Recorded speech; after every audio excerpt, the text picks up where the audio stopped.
Hi guys, कैसे हो? रेनिकेट immortal के एक और न्यू चैप्टर एक्सप्लेनेशन वीडियो में आपका स्वागत है। तो जैसा कि पिछले एपिसोड में हमने देखा था, वैंग लिन ने एंशिएंट शी कबीले की शाही ताकत को अपनी आंखों से देखा। सिर्फ सर ना झुकाने पर उसे मौत की सजा दे दी गई। पूरा शहर घुटनों पर झुका हुआ था। एक विशाल एंशिएंट डेमन ने उस पर हमला किया और सबको लगा कि वैंग लिन अब खत्म हो चुका है, लेकिन वो हवा की तरह उन पंजों से निकल गया। सिर्फ एक नज़र में उसने उस डेमन को घुटनों पर गिरा दिया। सिटी लॉर्ड, डेविल लॉर्ड्स और एंशिएंट डाओ के योद्धा सब डर गए। उसी पल वैंग लिन समझ गया कि एंशिएंट क्लैन की दुनिया शाही दबदबे और खून से चलती है। फिर एंशिएंट डाओ के लोगों से उसने शाही नगरी का नक्शा लिया। जाने से पहले प्रिंस जीदू ने उसे रोककर माफ़ी मांगी। तभी ब्लैकस्टोन सिटी की वो लड़की सामने आई जिसे वैंग लिन का एक अजीब सा रिश्ता सिर्फ एक नज़र में बन गया था। अब आगे क्या होगा, यही हम इस वीडियो में जानेंगे। पतझड़ की ठंडी हवा उस काली धरती पर बह रही थी। ये ऐसा मौसम था जो शुरुआत में ठंडा लगता था, लेकिन धीरे धीरे उसमें एक अजीब सी गर्माहट महसूस होने लगती थी। ब्लैकस्टोन सिटी के बाहर पहाड़ और घने जंगल फैले हुए थे, जहां सूखे पत्ते हवा के साथ उड़ रहे थे। उन्हीं उड़ते पत्तों में से एक पीला पत्ता धीरे धीरे नीचे गिरा और ठीक उस जगह आकर लुका जहां एक पुरुष और एक स्त्री की नजरें मिलने वाली थीं। मानो वो पत्ता उनके बीच एक पर्दा बन गया हो। जब वो पत्ता हवा में बिखर गया, तब वैंग लिन ने अपनी नज़र हटाई। उसके सामने एक साधारण सी दिखने वाली युवती खड़ी थी। हालांकि उसके शरीर में एक प्राचीन एंशिएंट डेमन का खून बह रहा था, लेकिन उससे कोई डरावनी आभा नहीं निकल रही थी। इसके बजाय उसमें एक सफ़ेद कमल जैसी पवित्र शांति थी। उसकी दाईं आंख के नीचे एक छोटा सा निशान था, जिसने उसकी मासूमियत को कम करने के बजाय उसमें एक अलग ही आकर्षण भर दिया था। भले ही वो दुनिया की सबसे सुंदर स्त्री ना हो, लेकिन उसे देखकर किसी का भी दिल तेज धड़कने लगता।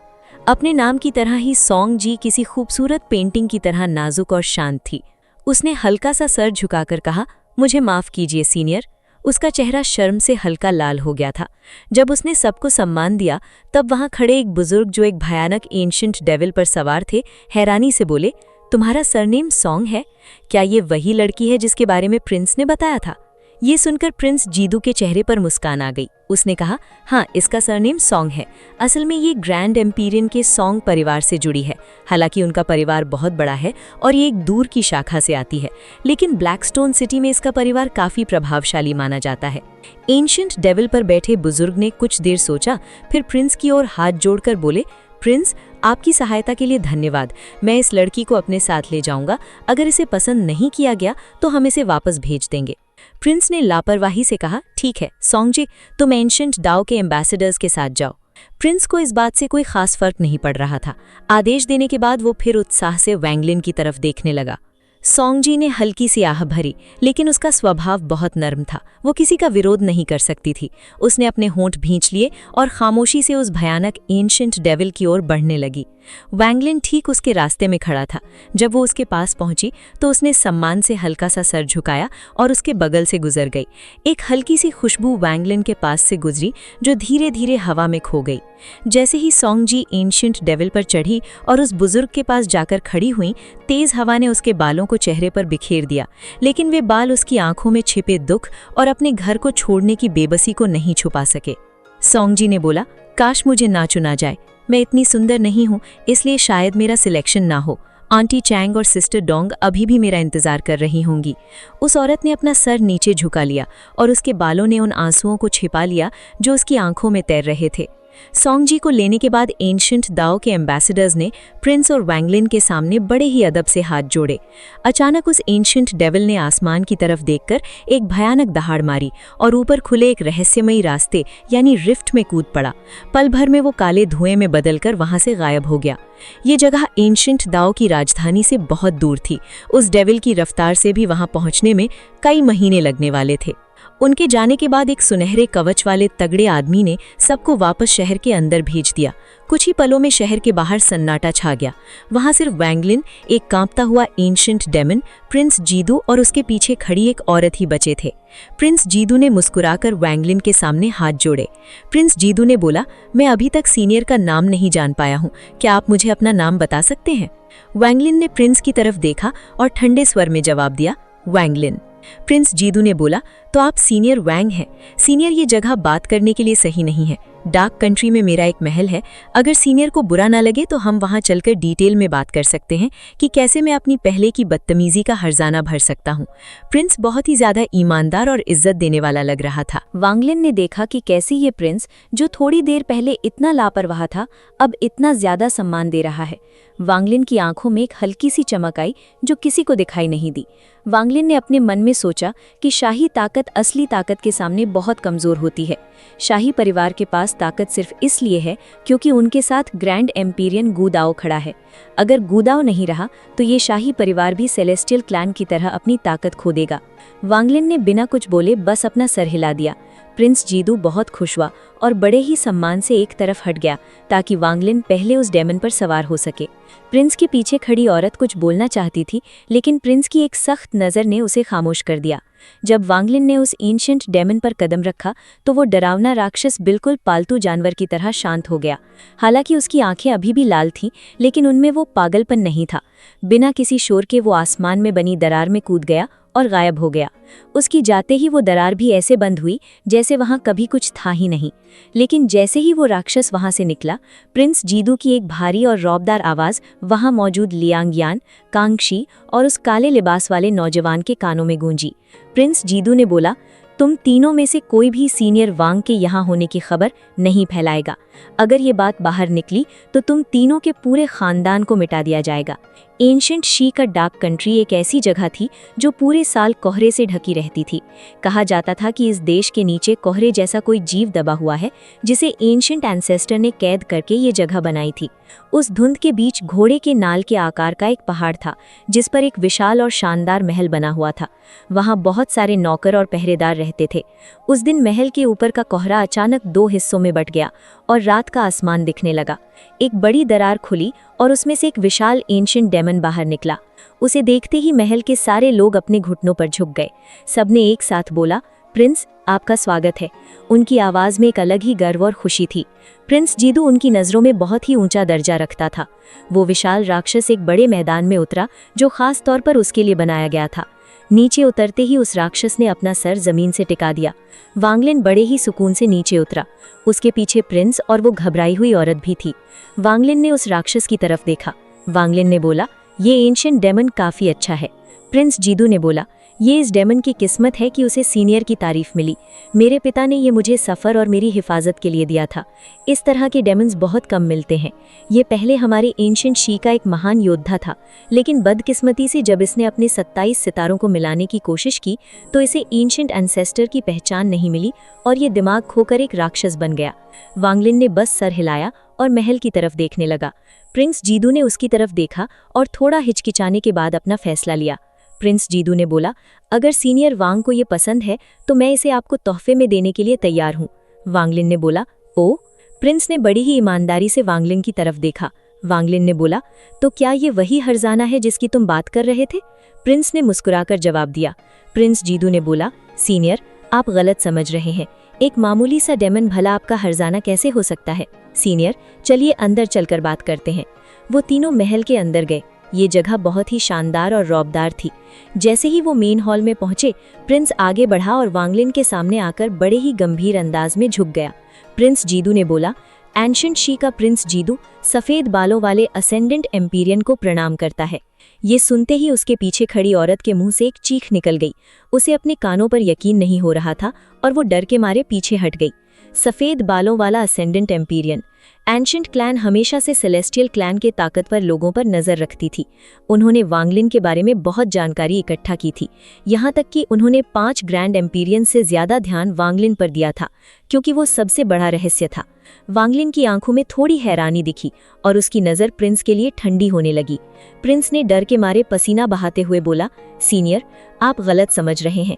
आप ब्लैकस्टोन सिटी में दिखाई दिए जो समुद्र के पास है। आपके पास वो ताकत है कि आपने एक नज़र से उस डेमन को डरा दिया और आपने अपना नाम छिपाने की कोशिश भी नहीं की। मेरे पास सेलेस्टियल क्लैन के सभी ताकतवर लोगों की तस्वीरें हैं और आपकी तस्वीर हाल ही में ऐड हुई है, लेकिन ये सिर्फ शाही परिवार के पास होती है, इसीलिए बाहर कोई आपको नहीं पहचान पाया। प्रिंस ने एक जेड निकालकर वांगलिन को दिया।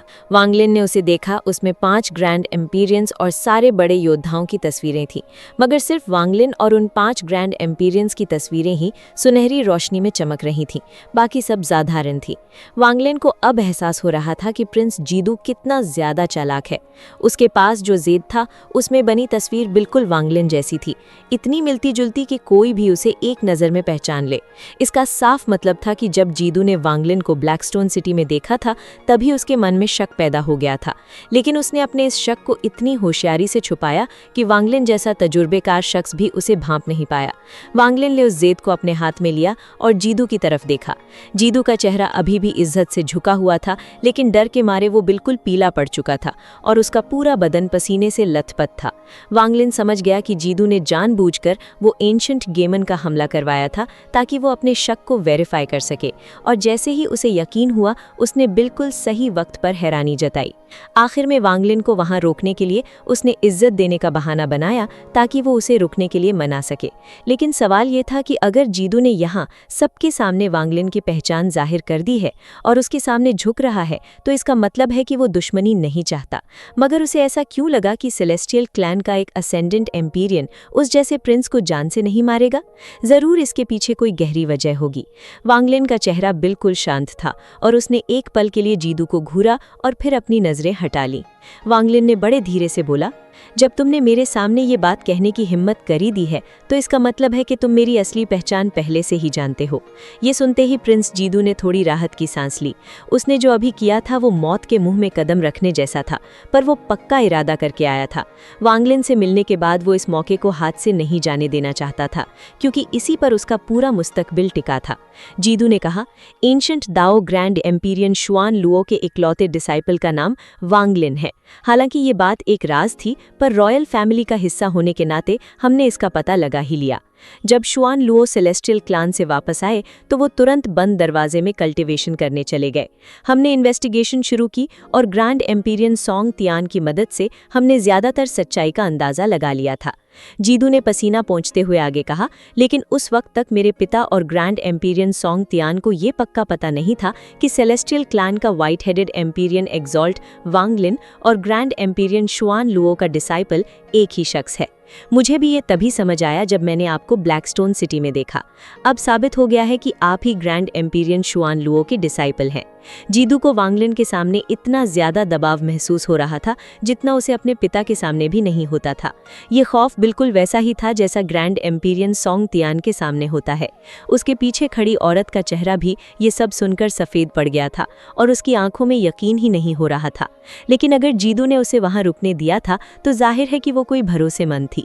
वांगलिन की नज़र उस औरत पर पड़ी जो शक्ल से बिल्कुल जीदू जैसी लग रही थी। जीदू ने तुरंत समझाते हुए बोला, ये मेरी छोटी बहन है, हम दोनों की माँ एक ही है। वांगलिन ने ठंडे लहजे में पूछा, जब मेरी पहचान जानते हो, ये भी जानते हो कि मैं शुआन लुओ का डिसाइपल हूँ और तुमने मुझे एंशिएंट दाओ का नक्शा मांगते हुए भी देखा है, तो तुम्हें पता है कि मैं वहाँ जा रहा हूँ, फिर तुम मेरे सामने क्यों झुक रहे हो? जीदू ने कहा, सीनियर, एंशिएंट दाओ कोई अच्छी जगह नहीं है। भले ही आप ग्रैंड एम्पीरियन शुआन लुओ के डिसाइपल हैं, पर वहाँ का एम्परर बहुत ही छोटी सोच और जिद्दी है। अगर आप वहाँ गए तो वो यकीनन आपको दबाने की कोशिश करेगा। जीदू की बात पूरी होने से पहले ही वांगलिन की आंखों में ठंडक छा गई और उसने गुस्से में एक ठंडी हुंकार मारी। उसने अपना हाथ झटका और महल से बाहर जाने के लिए मुड़ा। जीदू ने चिल्लाते हुए कहा, सीनियर। प्रिंस जीदू ने अपने दांत पीसे और अपने एक घुटने पर बैठ गया। एक प्रिंस होने के नाते वो सिर्फ अपने माँ बाप के सामने झुकता था, पर आज वो वांगलिन के सामने घुटनों पर था। सेलेस्टियल क्लैन में शायद ये कोई बड़ी बात ना हो, पर एंशिएंट क्लैन में जहाँ बादशाही ताकत ही सब कुछ है, वहाँ एक प्रिंस का ऐसे झुकना सबको हैरान कर देने वाला था। उसकी बहन भी ये देखकर डर गई और थोड़ी देर हिचकिचाने के बाद वो भी घुटनों पर बैठ गई। जीदू ने बड़ी बुलंद और सच्ची आवाज में बोला, सीनियर, मैं आपका अडॉप्टेड बेटा बनने के लिए तैयार हूँ और आप मेरे गॉडफादर बन जाइए। जब मैं एंशिएंट शी का एम्परर बनूंगा तब आप इंपीरियल फादर होंगे। मैं आपसे मदद की भीख मांगता हूँ। मेरे पिता के 7 बेटे हैं और मैं 5वें नंबर पर हूँ। अगर आप मेरी मदद करने को तैयार हैं तो मैं आपकी हर शर्त मानने को तैयार हूँ। वांगलिन रुका और मुड़कर जीदू की तरफ देखा। उसकी आंखों में एक अजीब सी चमक थी। वांगलिन ने बोला, एंशिएंट शी के प्रिंस होकर तुम मेरे सामने घुटने टेक रहे हो? मुझे एक बात बताओ, तुम्हें किसने कहा था कि तुम एंशिएंट दाओ के एम्बेसडर्स के साथ जाओ? किसने तुमसे कहा था कि अगर तुम मुझसे मिलो तो तुम्हें रुकने के लिए गिड़गिड़ाना भी पड़े तो पीछे मत हटना? और तुम्हें ये किसने बताया कि तुम मुझसे ब्लैकस्टोन सिटी में मिलोगे? वांगलिन को यकीन था कि ये सब इत्तेफाक नहीं हो सकता। कोई ना कोई तो था जिसने इस प्रिंस को पहले ही सब बता दिया था, और ये शख्स ऐसा था जिस पर ये प्रिंस आंख बंद करके भरोसा करता था। जीदू का चेहरा डर से पीला पड़ गया। उसे महसूस हो रहा था कि वांगलिन उसके आर पार देख रहा है। जीदू ने कपकपाती आवाज में बोला, वो हमारे इंपीरियल टीचर थे। वो मेरे मामा हैं, मेरी माँ के छोटे भाई। 10 साल पहले वो अपनी तपस्या से बाहर आए और उन्होंने मेरा भविष्य देखा था। उन्होंने मुझसे कहा था कि जब एंशिएंट डाओ के लोग आएंगे तो मुझे उनके साथ जाना चाहिए। वहां मुझे अपनी किस्मत बदलने का एक मौका मिलेगा। उन्होंने कहा था कि अगर मैंने वो मौका पकड़ लिया तो मेरी किस्मत चमक जाएगी, पर अगर मैं चूक गया तो मैं 100 साल से ज्यादा जिंदा नहीं रहूंगा। उन्हें सब कुछ साफ साफ नहीं दिख रहा था, बस एक हल्का सा एहसास था। उसके बाद उनकी मौत हो गई। वांगलिन की भौहें सिकुड़ गई। उसे इंपीरियल टीचर नाम से ही एक अजीब सा डर लगता था, क्योंकि ये लोग भविष्यवाणी करने में बहुत माहिर होते हैं। हालांकि ये एंशिएंट क्लैन का टीचर सेलेस्टियल क्लैन के मुकाबले कमजोर लग रहा था, पर वांगलिन समझ गया कि जीदू झूठ नहीं बोल रहा है। जीदू ने जल्दी से कहा, अगर गॉडफादर मेरी मदद करें तो सब कुछ मुकम्मल हो जाएगा। अब मेरे पिता बूढ़े हो रहे हैं और रिटायरमेंट लेने वाले हैं। नया एम्परर उनके 7 बच्चों में से ही चुना जाएगा।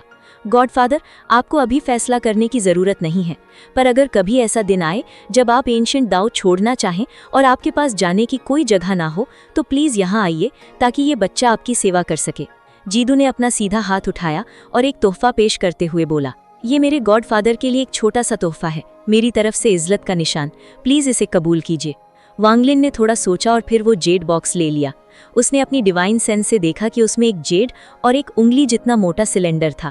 जीदू ने समझाया, ये जेड हमारे एंशिएंट शी की एक बहुत ही ताकतवर चीज है। ये मुझे मेरे पिता ने तब दिया था जब मेरा जन्म हुआ था। ये सिर्फ रॉयल फैमिली को मिलता है और पूरी जिंदगी में सिर्फ एक बार। इसमें एंशिएंट एंसेस्टर की उंगली की शक्ति बंद है। ये बहुत ही पावरफुल है, पर इसका असली मकसद समझ यानी कॉम्प्रिहेंशन हासिल करना है। अगर कोई इस उंगली की शक्ति को समझ ले तो वो बहुत ताकतवर बन सकता है। हालांकि आज तक कोई प्रिंस या एम्परर इसे समझ नहीं पाया है। और इस सिलेंडर में एक अनोखा लिक्विड है जो एंशिएंट एंसेस्टर छोड़कर गए थे। इसमें शुद्ध वुड एसेंस है। मुझे पता है कि आपने सेलेस्टियल क्लैन में नाम कमाने के लिए एसेंसेस पर काम किया है, इसलिए मैं ये आपके लिए लाया हूँ। जीदू ने बड़े पक्के इरादे से कहा, अभी मैं सिर्फ एक प्रिंस हूँ, पर अगर मैं एम्परर बना तो मैं एंशिएंट शी का पूरा खजाना आपके लिए खोल दूंगा। मैं अपनी पूरी ताकत लगा दूंगा आपका कर्ज उतारने के लिए। वांगलिन खामोश रहा और उस बॉक्स को देखता रहा। पूरा महल शांत था। जीदू की धड़कन तेज थी। वो सच में बहुत नर्वस था। उसने अपनी तरफ से सब कुछ दांव पर लगा दिया था, अपनी इज्जत, अपने अनमोल चीजें और यहाँ तक कि अपना रिश्ता भी। उसे अपने उन मामा पर पूरा भरोसा था जिन्होंने मरते वक्त कहा था कि अगर ये अनजान शख्स मदद करेगा तो वो ना सिर्फ एंशिएंट शी का राजा बनेगा, बल्कि तीनों क्लान्स को एक करके असली एंशिएंट एम्परर बन सकता है। जीदू ने जमीन पर अपना सर टकराकर कोटाऊ किया और बोला, गॉडफादर। महल में उसके सर टकराने की आवाज गूंज रही थी। वांगलिन ने काफी देर बाद अपनी खामोशी तोड़ी। वांगलिन ने बोला, मुझे एक ऐसा जेड दो जिससे मैं तुम्हें ढूंढ सकूं। ये सुनते ही जीदू का खुशी का ठिकाना न रहा। उसने तुरंत एक जेड निकालकर वांगलिन को दिया। वांगलिन ने आगे कहा, अगर कभी ऐसा दिन आया जब मुझे एंशिएंट डाओ छोड़ना पड़ा, तब तो मुझे गॉडफादर कह सकते हो। वांगलिन ने फैसला किया कि वो सिर्फ एक ही जगह यानी एंशिएंट डाओ पर भरोसा करके नहीं बैठ सकता। उसने इसे एक बैकअप प्लान की तरह कबूल कर लिया। इसके बाद वांगलिन ने वो तोहफे लिए और महल से बाहर निकल गया। उसका साया धुंध में गायब हो गया। वांगलिन के जाने के बाद जीदू पसीने में भीगा हुआ था, पर उसके चेहरे पर जीत की चमक थी। जीदू ने अपनी बहन से कहा, रॉयल सिस्टर, जितना मैं एंशिएंट डाओ एम्परर को जानता हूँ, वो गॉडफादर को कभी सुकून से नहीं रहने देगा। गॉडफादर जैसा ताकतवर शख्स उस एम्परर के बस का नहीं है। वो यकीनन मेरे पास आएंगे, उन्हें आना ही होगा। उसकी बहन ने धीरे से पूछा, क्या ये सब इतना जरूरी था? जीदू हंसा और बोला, जरूरी था। उनकी ताकत देखो, उन्हें शुआन लुओवा की जरूरत नहीं है, फिर भी वो उनसे मिलने जा रहे हैं। इससे पता चलता है कि वो रिश्तों की कद्र करते हैं। जब मैंने उन्हें इज्जत दी है और उन्हें अपना गॉडफादर माना है, तो वो कभी मेरा बुरा नहीं करेंगे। एंशिएंट क्लैन का एंशिएंट डाओ इलाका इमॉर्टल एस्ट्रल कॉन्टिनेंट के दक्षिण पश्चिम हिस्से में बसा हुआ था। वहाँ के 12 देश सेलेस्टियल क्लैन के कॉन्टिनेंट्स के बराबर ही थे, बल्कि उनसे थोड़े बड़े ही लगते थे। अगर किसी के पास जगह को मोड़ने यानी स्पेशल बेंडिंग की ताकत ना हो और वो सिर्फ उड़कर सफ़र करे, तो इस दूरी को पार करने में कई साल लग जाएंगे।